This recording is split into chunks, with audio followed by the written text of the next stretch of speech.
and welcome everyone to episode 3, the Spoilercast of Falcon and Winter Soldier. As always, you can follow me on Twitter, Mystics92, and of course, I'm joined by Sean. Hello, you can just follow me here socially. We've done. Oh, I've done that intro twice, and both times I bugged it out.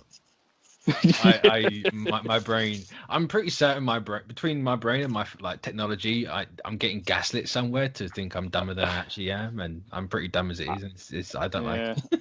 I'm not the smartest person in the room either, but I'm trying to come up with interesting ways to say hello, and you can follow me here with that. I literally said one thing and I haven't changed it. So if I keep messing about with it, I'm never gonna find. I'm just gonna say one thing and that's it. Well, you have a rhythm about how you sign off and sign on, so mine's just clunky as heck. It's just always it's whatever, and it's what ifs. But yeah, so episode 3 of Falcon and the Winter Soldier. This should have been the Zemo hour. To be fair, with that insanely accurate continental Europe dance club move. Oh, fantastic. It's just I've been to Europe. I've seen people dance like that. Tracksuits and everything. I do. I love Daniel Bro. I'm so happy they got him back, man. And I'm so happy that they, with the show, they kind of retconned.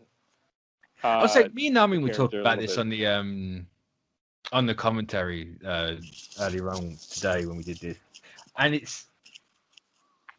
they've done it before where they've brought in a character, something slightly different, but the doors never closed on them being a certain way. And it's hey, we had Zemo in Civil War. He wasn't really Zemo, but we didn't really get to know about who he was as a person and the heritage and everything of that. Yeah. So when you bring him back here, it's my family was royalty in Sokovia. The best thing is they keep all the they don't ignore what happened in Civil War. No. They just kind of add to it, and I'm pretty sure people saw him in Civil War. They automatically assumed that he was this regular guy.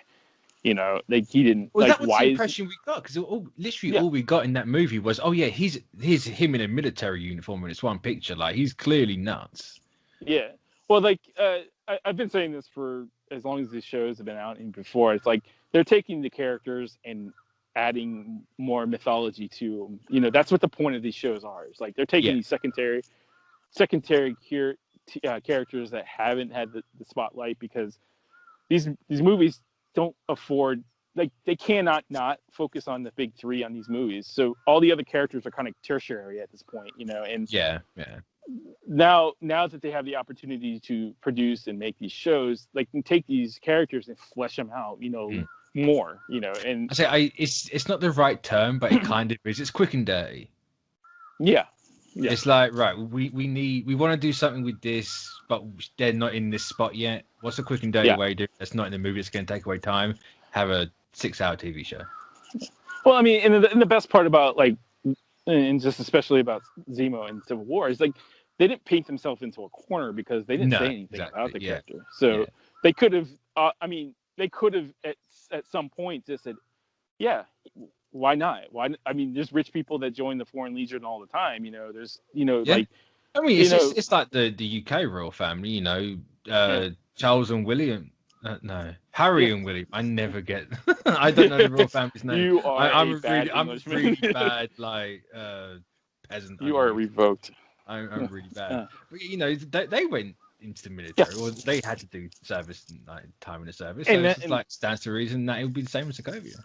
And that's what was discussed in the roundtables about these shows is you're taking these real life characters and saying, hey, just because they're royalty doesn't mean that they aren't active in, it's a little stretch about the kill squad part, but you never know. I mean, rich people it's a fake Eastern European country. I wouldn't be surprised. And then most rich people have that sociopathical feeling, they have that mentality already.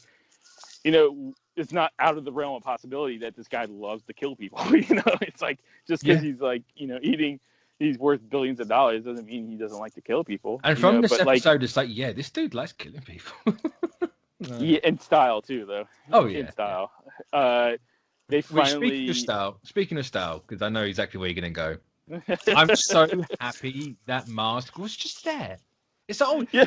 Welcome to my family garage. In one of the cars is a purple mask. No, it's not because of Thanos, because that's dumb. Yeah. Oh no, it was never a part of the conversation. I knew that deep down, but I do this thing when I hear a theory enough times, I start to believe it, and I get worried, and I'm like, no, I know that's not happening. Why am I getting worried? Like, oh, thank God. But I love how like you got to praise the costume designers for just like, I mean, like I love the fact that like Feige came out and said these shows are budget at movie level. So like the costume is not cheap, like they I love the costume design, right down to the Winter Soldier brown. I think I sent you. That brown suit looked really cool. I liked that look on Bucky. I don't know if I sent you a picture of that like a while back. That was I think you might have. I might have, but yeah, like I loved how like when they were in Madripoor in the Princess Bar, or was it the other? Not the other. No, it wasn't in Princess Bar was there, by the way, but like. When I assume that was Sharon's place, wasn't it? I don't think so. Or you mean where Selby was? Selby, yeah, where they were pretending to be Winter Soldier and Smiling Tiger. Oh, I swear to Christ, if I don't get Smiling Tiger proper, I'm. I don't know. I don't think I think this is the extent of Smiling Tiger you're gonna get. I saw that and I was like, they didn't. But I barely know Smiling Tiger. I know the look. I know the name. Yeah. I've read a tiny bit. And it's just like there's no way. There's no way. I mean, they have that history of pulling these obscure characters and saying, like. But did you notice that the theme of the Winter Soldier was kind of mixed in with the Baron Zemo theme when they were in the bar, when Zemo was like basically using Bucky as like a attack dog. Yeah. And if you can listen in the background, they kind of intertwine their themes together. And I didn't miss that. That's a nice time.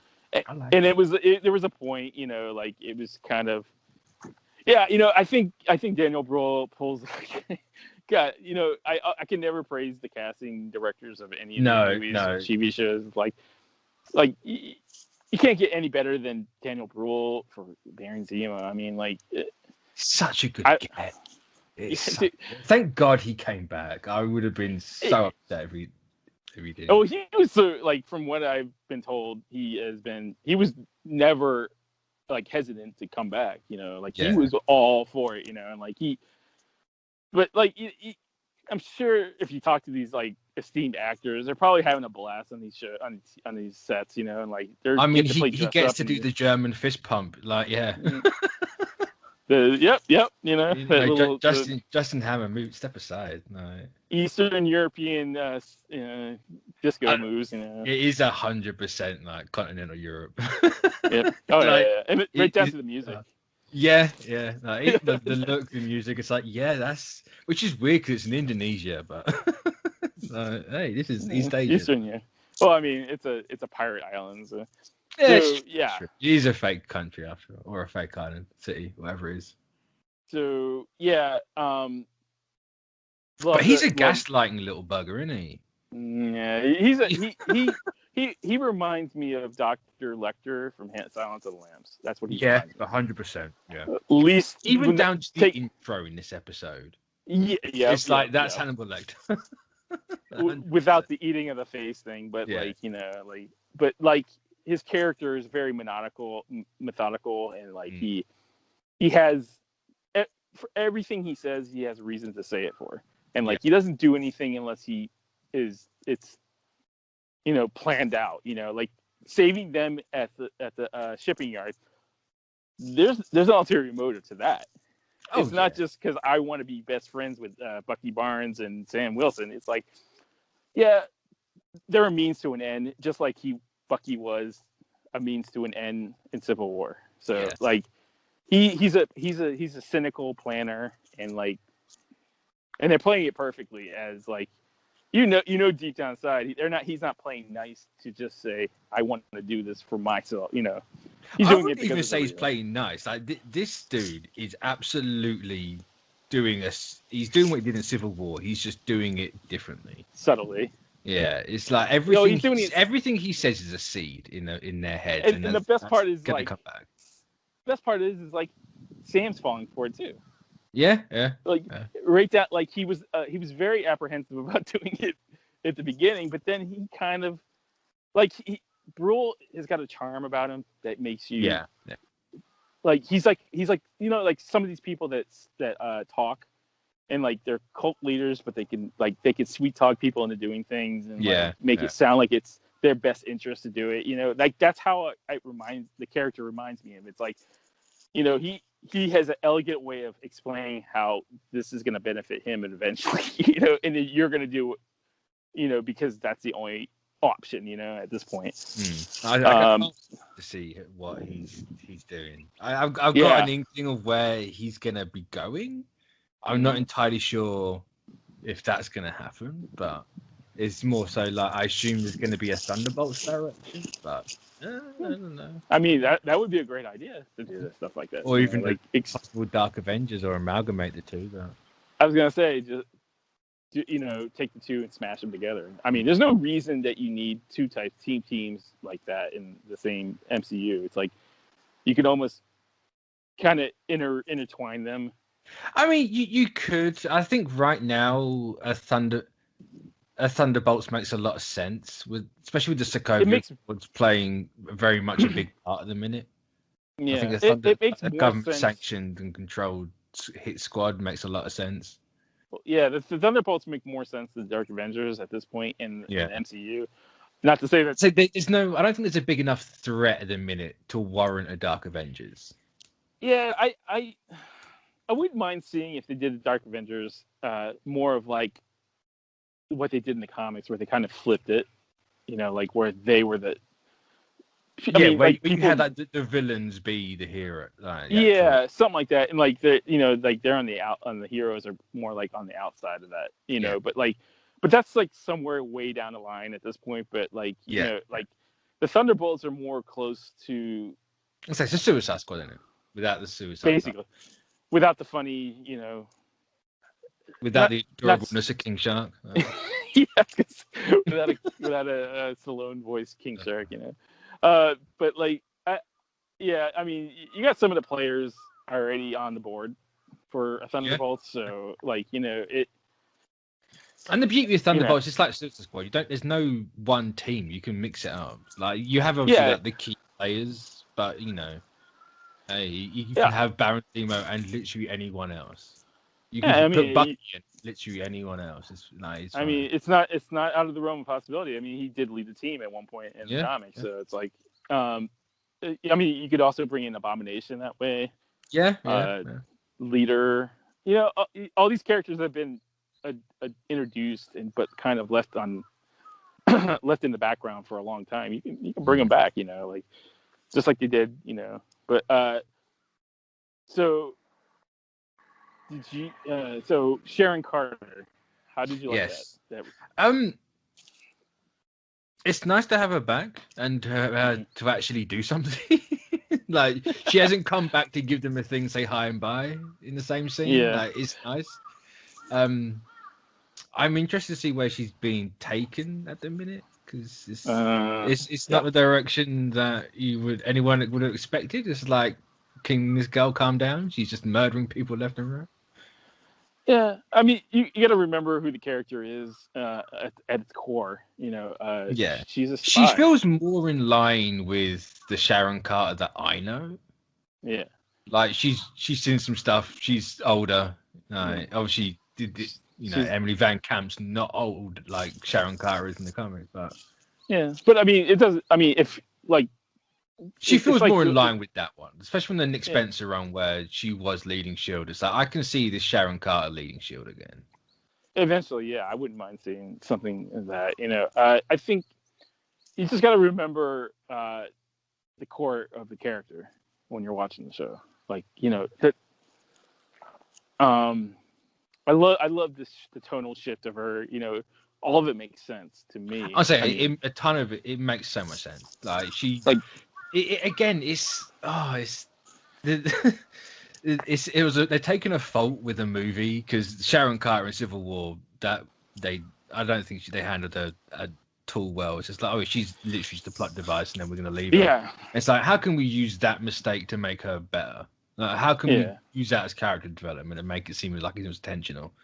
And it's like, hey, here you go, you done it. You know, it's been what, 9 years in universe or something, 8 years since Civil War. So hey, a lot's changed. Well, I mean, like the writers are always looking at what has been done with some of these characters in the past to see how they can use a weakness into a strength.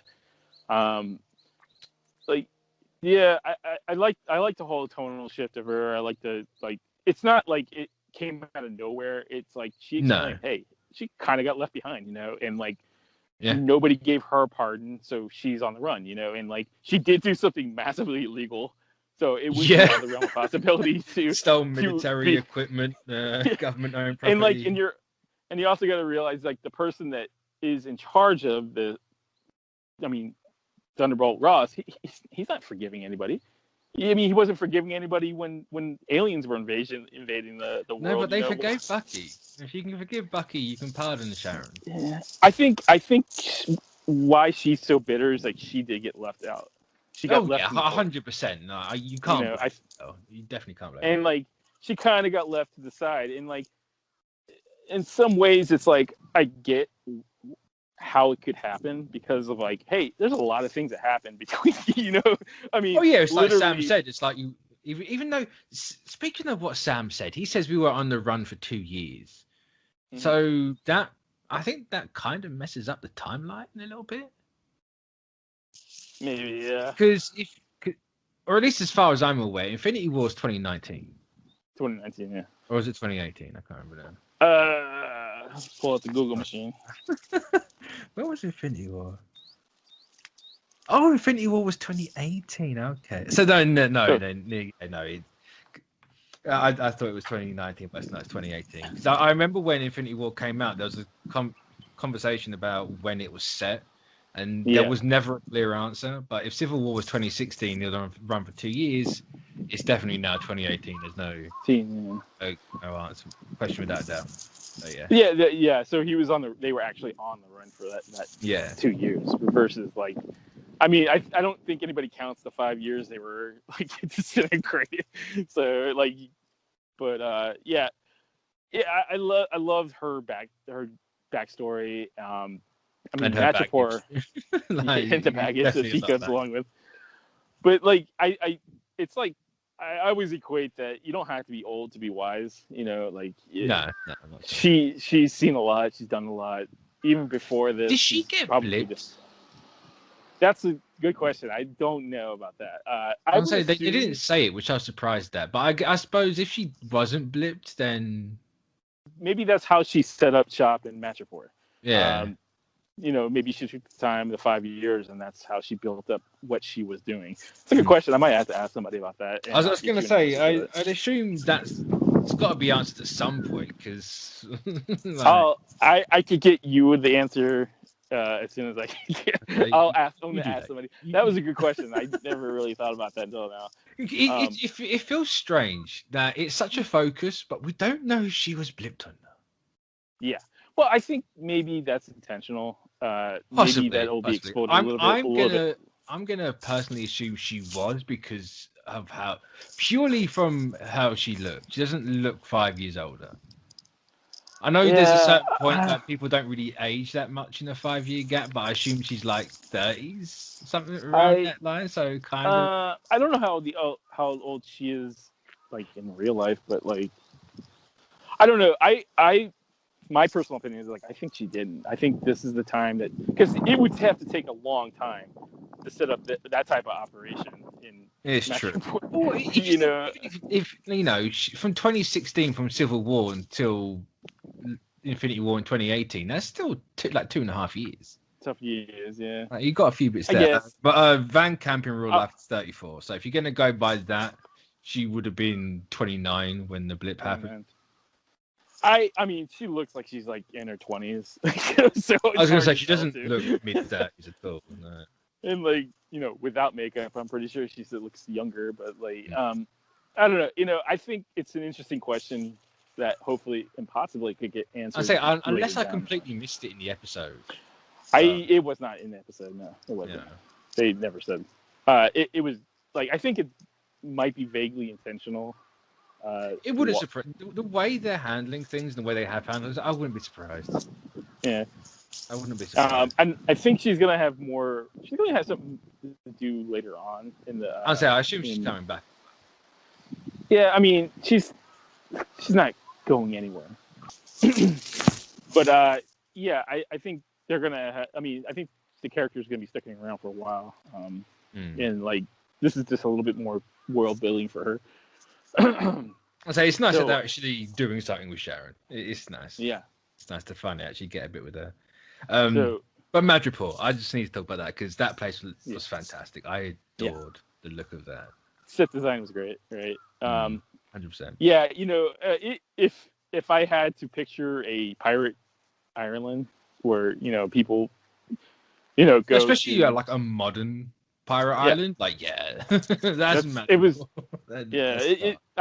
it looks dirty, looks disgusting, and then what I loved about it was it's like there's two sections. There's downtown, uptown, and like the uptown is like where there's all the high flyer, like high roller section.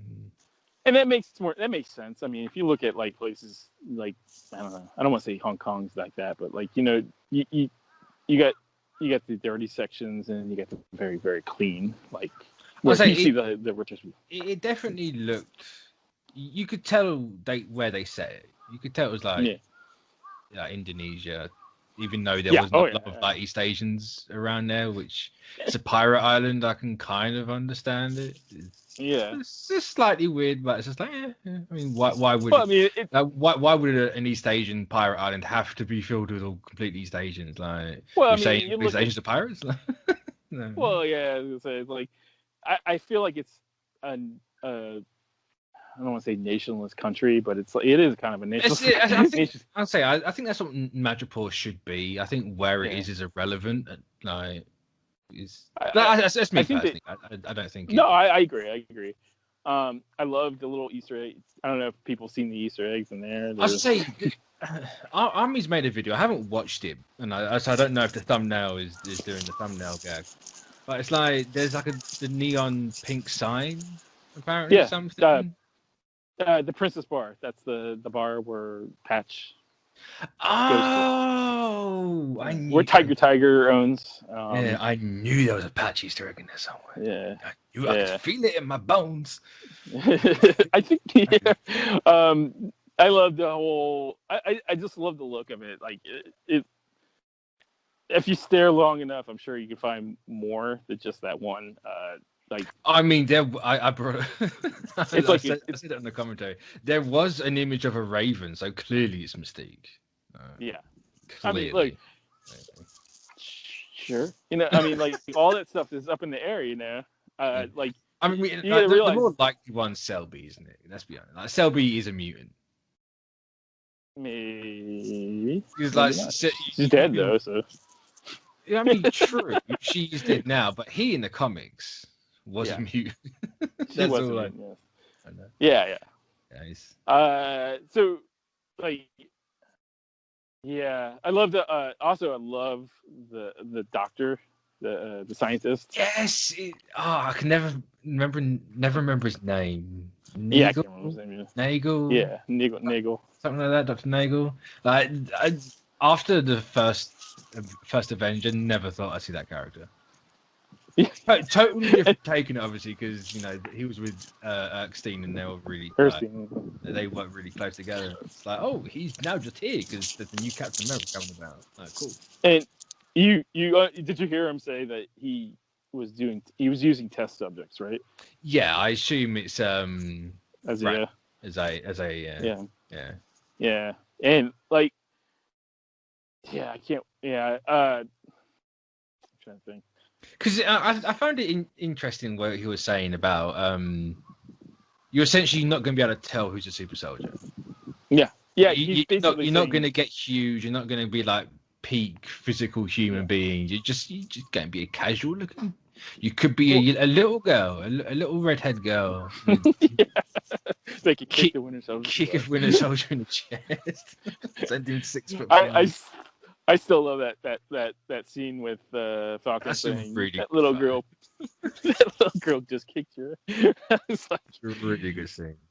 But speaking of, just it kind of segues into it. Walker.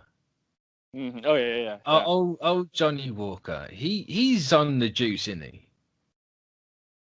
Well, okay. Because so they did the last scene he's in, when he's a Battlestar. They did the like this dude's head's not in the right place camera work. Like he's a bit high, a bit off his like meds. I was gonna say you start seeing the cracks in the armor with him. You know, like he's a little bit more aggressive. Now, you also got to realize that the person giving these the powers to he's not loyal to just one country. It's like whoever gives hthem, who has the right price has the you know. So if the government did say, hey, you know, you want an exclusive contract with the government to try to make this happen, then he's not going to say no. No, you know, and I think he's eventually going to fall. Like the character is going to eventually fall into how the comic. Like they're not falling too stray around from the character, how he was characterized in the comics. Yeah, because he got his powers from the power broker and all that. So I assume slightly more aggressive. He just kept getting more and more aggressive. And stuff which like I that. assume. Which just interrupt you again there. There's a set video of him beating the living crap out of someone. Right, and Disney have updated the description on this to include a trigger warning to recent events. Yeah. Now, I don't know if it's the right way to think about it. I'm going to bank on him taking out Battlestar. I don't know, maybe. He's going to juice up once too many times with his next episode or what, and then Battlestar's a gunner. Okay, so what I can say to that is like, look at how Battlestar reacts. Yeah, it's kind of like, where I got it from. He's kind of like, what's going on? You know, like he's kind of apprehensible about doing certain things, and Walker's more like, I'm going to do it. You know, with or without. You know, he didn't say that so much in verbatim, but like but Walker feels very much, at least with that scene, it's very much like, well, Steve did whatever he wanted. I'm gonna do whatever I want. That's my right at the minute. Like I'm Captain America. You listen to me. I'm gonna take a minute to sidestep. Like there has been some fans that have been given Wyatt Russell. Yeah, it's disgusting. I'm gonna tell you guys like right now. Everybody needs to start separating art from artists. Yeah. Like this isn't real. The guy is doing exactly what the studio wants him to do. So don't send him hate mail.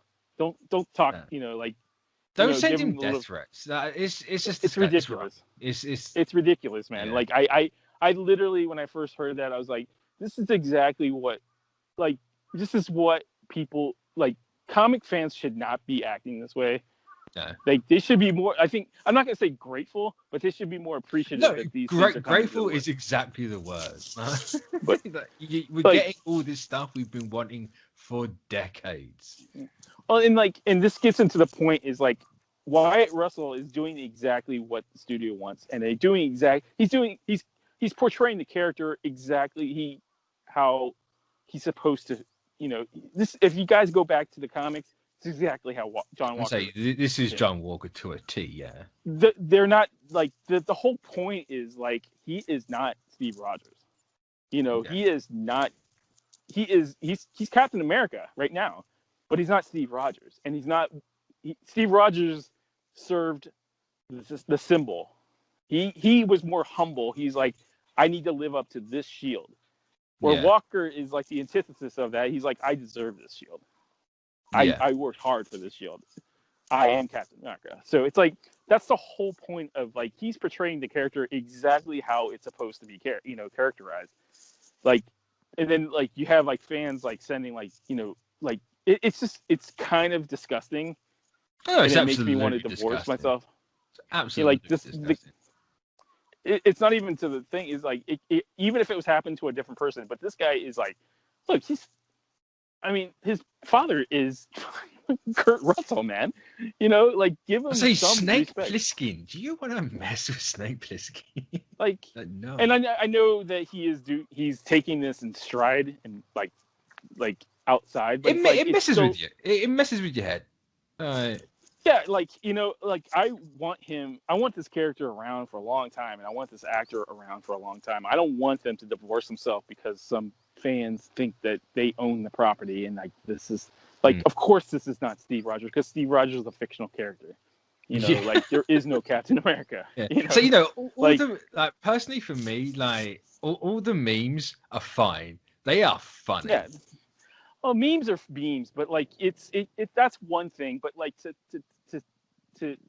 to send him death threats because the fact that he's not a fictional character that don't have anymore is ridiculous. Yeah. It's absolutely ridiculous. Do you think if you're thinking in that, like if your mentality is in that space, then like would Captain America want you to be doing this? Like is this like Captain America would not want you to be sending death threats to somebody because they're pretending to be Captain America. No, it's the same argument for the police and the Punisher symbol. He would hate you for that. Yeah, he doesn't absolutely despise you for that. Well, to that point, it's like that's exactly what the Punisher goes after is like the people that are corrupt, right? The police that are using that symbol are corrupt because they're using that symbol in a way that is supposed to strike fear into somebody's heart. It's like that's not legit. It's a perversion. Obviously, if you're doing that, you're most likely stepping over a couple other lines and while you're working. So it's like. If you're willing to use a symbol to scare somebody into submission or fear or something like that, then who's to say that you don't do other things? It's like it's just another. I don't know. I love everybody. I love the comic book fans. I love you guys, but like sometimes it's not everyone. It is a select small group of people. Yeah.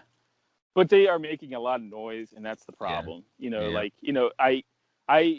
love everybody because, like, look, man, that if it wasn't for you guys, I wouldn't have a job. I wouldn't be working in this stuff. I wouldn't be able to enjoy the stuff that you're enjoying. But on the same respect, like, you don't own these IPs, so and like you can't do stuff like this. It's not right.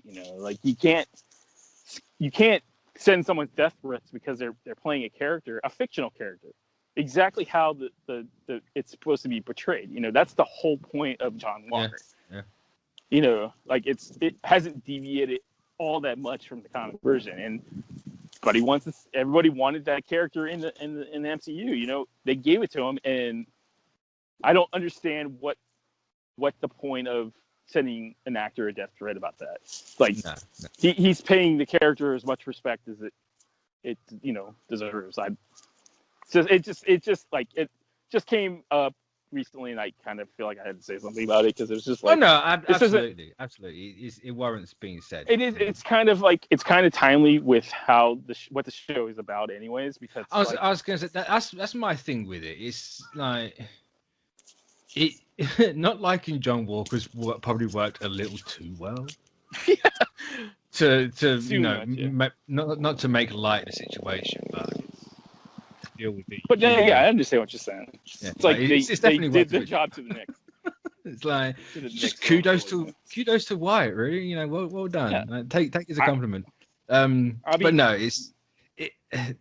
at the end of the day, if you love Steve Rogers so much, you don't bully people. Yeah, that's his whole mantra, right?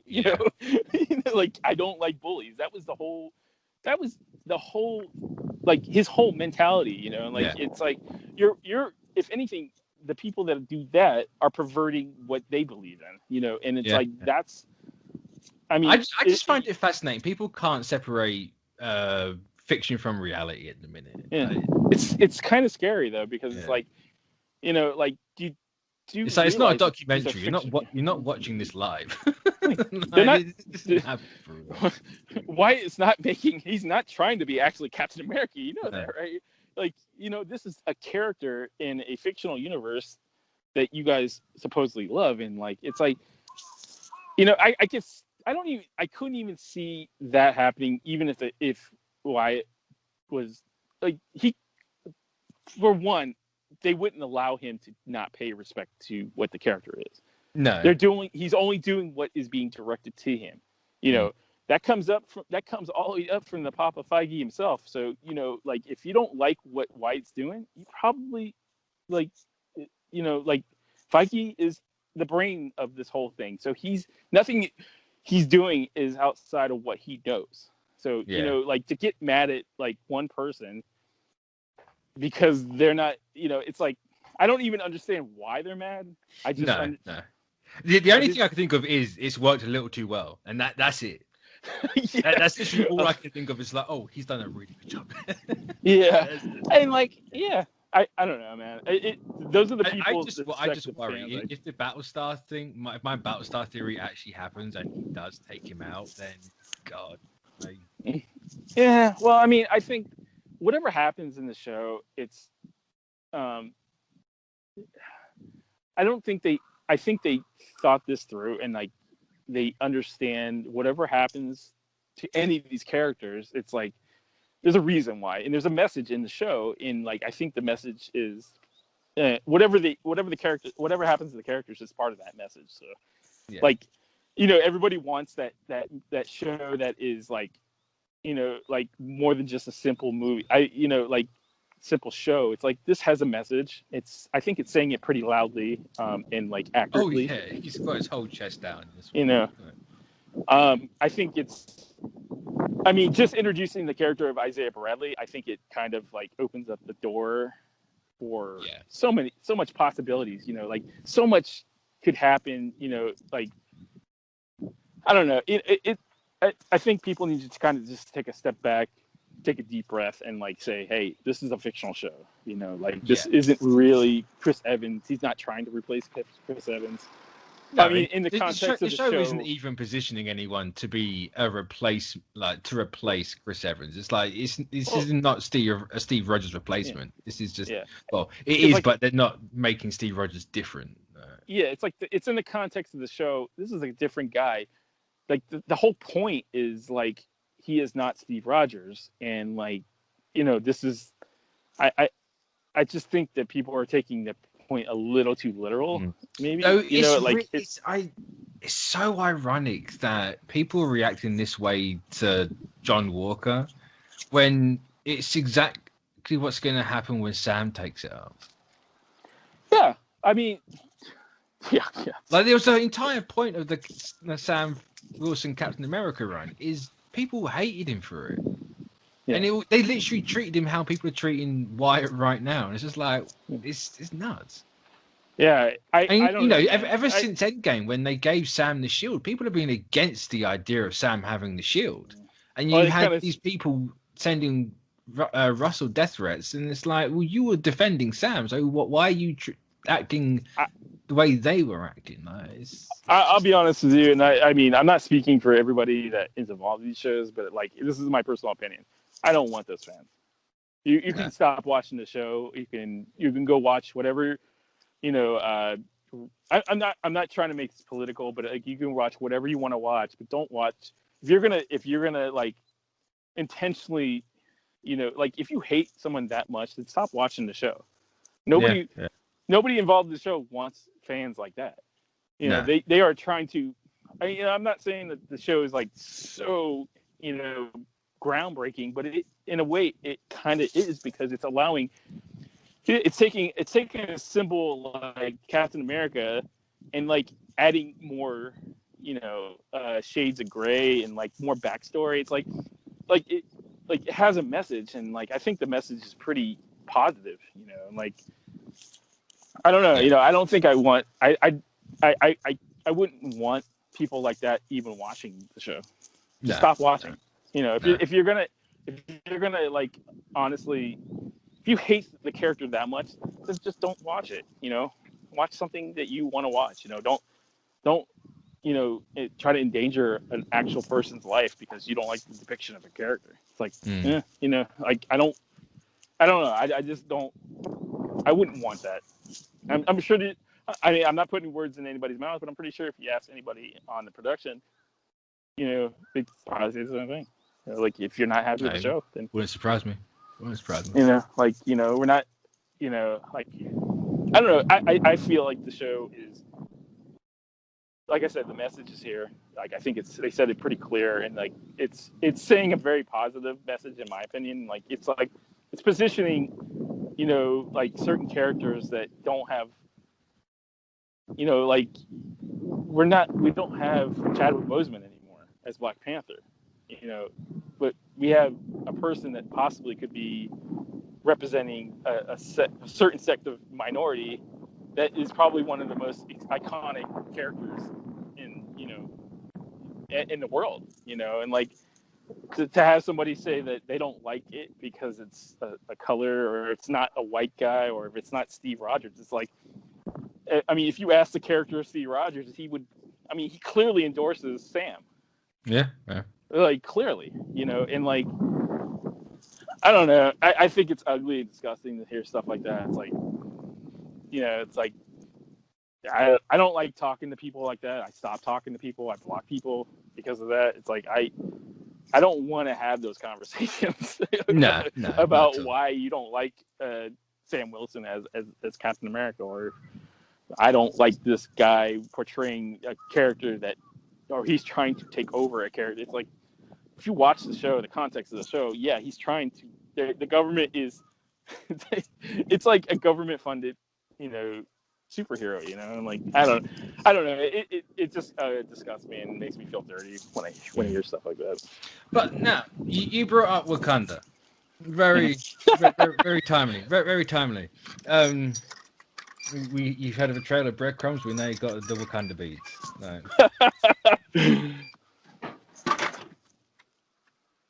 No? Sorry. I'm still here. I was just trying to. I was having a think. Oh yeah. Yeah, that's gonna set up something. Like you got to realize that, like, to the Wakandans, like Zemo is like enemy of the state. Yeah, it's a Ulysses Claw situation, isn't it? Yeah, it's worse. I think it's worse than that because it's absolutely stealing a bit of vibranium, killing a king. Like, yeah, it's like literally killing the king of Wakanda, and like the interesting part is like a lot of this stuff. This kind of leads into some of what they want to do with the next Black Panther in a way. But like I assume this because I didn't think of it before, but like obviously Wakanda's going to play a part in this if Zemo is back. Yeah. So it's like we got him now. I assume it was safe to say that Boatman was going to play a part in this because why wouldn't he? Like, if you have Zemo out, got Wakandans there, Boseman's clearly going to be around. Yeah, unfortunately, I'm sorry. I was just going to say, unfortunately, whether he filmed it or not, no. They never got a chance to film the scenes that he was involved with, what he was going to be involved with. So it's unfortunate that you can't have. Again, you're kind of like it's like. Are you walking near trees? Yeah, sorry. Yeah, get away from the trees. I'm getting away from the trees. I think the like, I mean, as much as I love Dora Milaje, I think it would have been a little bit more impactful if they had Chadwick Boseman pop up. Yeah, but at the same time, I don't know if that would have been a good spot for Boseman. I think that might have been a bit of a weird one. Well, I think like her being there initially. I think her being there sets up them going to see Boseman. Yeah, he's there. Yeah. What the interesting part for me is going to be the Bucky interaction with this, because like he owes a lot to Wakanda. Oh yeah. He owes a lot to Wakanda, Yeah. and now he's in a position where he has to kind of explain why Zemo has to be here. Yeah. You know, that's and that's an awkward conversation to have. And slight edit here. We're gonna have to wrap this up. We were talking about Wakanda and how this ties into everything. That dog, shush, Papa, shush Sorry. up. Yeah. We are gonna bring this to a close. I think we said enough about the episode as it is anyway. Yeah. So thanks everyone for joining, and we'll catch you all next week. So bye bye.